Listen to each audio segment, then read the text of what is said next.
বন্ধুসকল আপোনালোকক আকৌ এবাৰ স্বাগতম জনাইছোঁ মোৰ এইটো ভিডিঅ'ত। বন্ধুসকল, প্ৰধানমন্ত্ৰী কিষাণ সন্মান নিধিৰ আঁচনিৰ যিসকল হিতাধিকাৰী আছে সেইসকল হিতাধিকাৰীয়ে অতি আগ্ৰহেৰে PM কিষাণৰ যিটো 16 নম্বৰ কিস্তিৰ বাবে অপেক্ষা কৰি আছে। তেওঁলোকৰ বাবে আহিছে এটা অতিকৈ ভাল খবৰ, কিয়নো প্ৰধানমন্ত্ৰী কিষাণ সন্মান নিধি আঁচনিৰ যিটো 16 নম্বৰ কিস্তিৰ টকাৰ দিন ঘোষণা কৰিছে মোদী ডাঙৰীয়াই। তো আপোনালোকে কেনেকৈ চাব, আপোনাৰ মোবাইলতে চাব পাৰিব।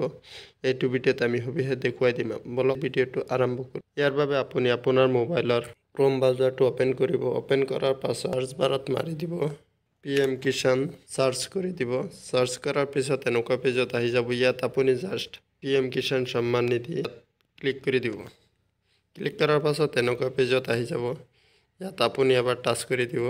এনেকুৱা পেজত অহাৰ পিছত আপোনালোকে অলপ তলফালে স্ক্ৰল কৰিলে ইয়াত দেখিবলৈ পাব honourable prime minister will release the 16 instalment of PM Kisan scheme 28 ফেব্ৰুৱাৰী 2024, অৰ্থাৎ 2024 চনৰ যিটো 16 নম্বৰ কিস্তিৰ টকাটো আছে এইটো 28 ফেব্ৰুৱাৰীত প্ৰধানমন্ত্ৰী মোদী ডাঙৰীয়াই DBTৰ মাধ্যমেৰে সকলো কৃষকৰ একাউণ্টত ট্ৰান্সফাৰ কৰি দিব। এতিয়া কথাটো হ'ল যে ফেব্ৰুৱাৰী 28 তাৰিখে DBTৰ মাধ্যমেৰে মোদী ডাঙৰীয়াই 16 নম্বৰ কিস্তিৰ টকাটো ট্ৰান্সফাৰ কৰিব। এতিয়া আপুনি যদি এজন হিতাধিকাৰী হয়, আপুনি PM কিষাণৰ এই 16 নম্বৰ কিস্তিৰ টকাটো পাবনে নাই এইটো আপুনি কেনেকৈ চাব, এইটো আপুনি এতিয়াই জানিব পাৰিব আপুনি 16 নম্বৰ কিস্তিৰ টকাটো পাবনে নাই। ইয়াৰ বাবে আপুনি আৰু অলপ তলফালে স্ক্ৰল কৰি আহিব। অহাৰ পিছত আপুনি ইয়াত দেখিবলৈ পাব ন' ইউৰ ষ্টেটাছ, ইয়াত ক্লিক কৰি দিব।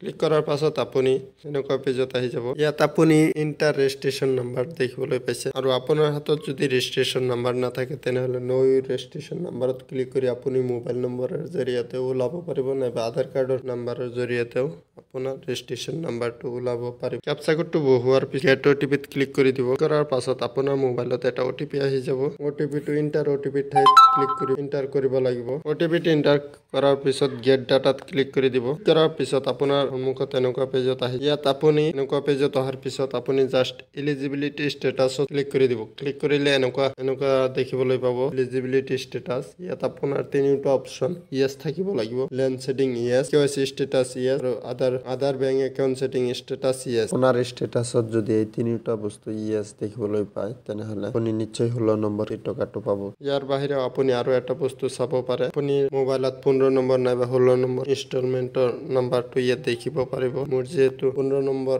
ইনষ্টলমেণ্টটো এতিয়ালৈকে পোৱা নাই, 16 নম্বৰৰ ঠাইত মই 15 নম্বৰটো পাম, সেইবাবে 15 নম্বৰটো ইয়াত দেখুৱাইছে। 15 নম্বৰটো ক্লিক কৰি দিছোঁ। ইয়াৰ পিছত আপোনালোকে দেখিবলৈ পাইছে লেটেষ্ট ইনষ্টলমেণ্ট ডিটেইল FTO প্ৰচেড হৈ আছে এতিয়ালৈকে। অতি সোনকালে এইটো আপডেট হৈ যাব। যেতিয়াই FTO প্ৰচেড ইয়েছ হৈ যাব তেতিয়াই আৰু এটা ভিডিঅ' বনাই আপোনালোকক জনাই দিম। আৰু PM কিষাণ সম্পৰ্কে যিকোনো আপডেট সকলোতকৈ আগত পাবলৈ এইটো চেনেল আপোনালোকে ছাবস্ক্ৰাইব কৰি ৰাখিব, আৰু যদি ফেচবুকত চাই আছে ফ'ল' কৰি লগতে ভিডিঅ'টোত এটা লাইক কৰি দিব। তো আজিৰ ভিডিঅ'টো ইমানেই, লগ পাম আৰু এটা নতুন ভিডিঅ'ত। তেতিয়ালৈকে ভালে থাকক, সুস্থ থাকক তাৰে কামনা কৰি আজিৰ ভিডিঅ'টো ইয়াতে সামৰিছোঁ।